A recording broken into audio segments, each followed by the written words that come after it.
Magandang araw mga ka-cute. Ngayong araw ay gagawa naman tayo ng simpleng toasted garlic bread with scrambled egg na perfect pang breakfast. So, tara samahan nyo ako mga ka-cute. Painit lamang tayo ng kawali at maglagay ng butter kung saan una muna nating tostahin ang bawang. Ito mga ka-cute ay optional lamang, pwedeng lagyan ng bawang or pwede namang hindi. Kami po kasi ng partner ko ay mahilig sa garlic kaya naglagay po ako dito at tinawag ko po itong toasted garlic bread with scrambled egg.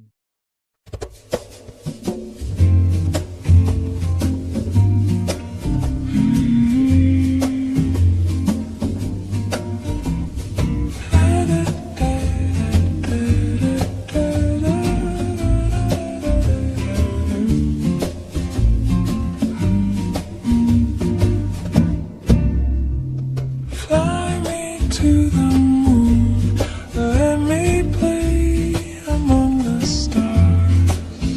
So kapag okay na ang bawang at tostado na ito ay pwede na natin siyang iset aside.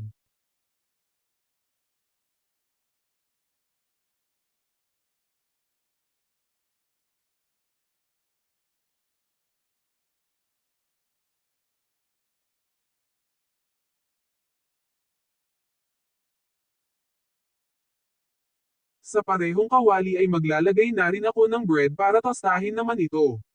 Sadyang may mga bagay talaga ka-cute kahit pinipilit natin ay hindi talaga pwede. A few moments later. Tulad na lamang ng katalinuhan kong ito, alam ng maliit yung kawali ay ipinilit ko paring pagkasyahin yung dalawang tinapay, nag-bright con.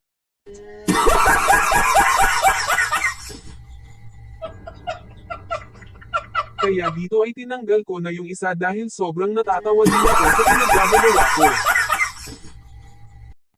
At dito na nga ay nilagyan ko na ng butter yung both side ng tinapay. Dito mga ka-cute ay pwedeng lagyan ng asukal para dagdag tamis, pero di na ko naglagay dahil di naman kami mahilig sa matamis. Pinutusta ko na yung tinapay hanggang matestan na ito. Kailangan ay nasa mahinang apoy lamang mga ka-cute kapag tayo ay nagluluto ng ganito sa kawali dahil mabilis lamang masunog ang tinapay pag sa kawali tayo nagtutusta. Kapag okay na ang toasted bread ay isunod na natin ang ating scrambled egg. Naglagay lamang din ako ng butter sa kawali kong cute kung saan doon na rin natin mismo i-scramble yung itlog.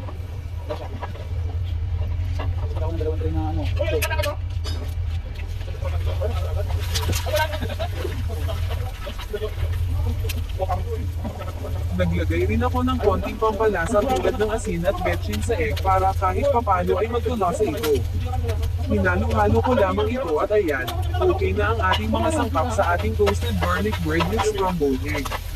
Ihahalo ko na rin pala ang toasted garlic sa ating scrambled egg at pwede na natin itong ilagay sa ating tinapay. Mainam pa sana mga ka-cute kung may mayonnaise kayo.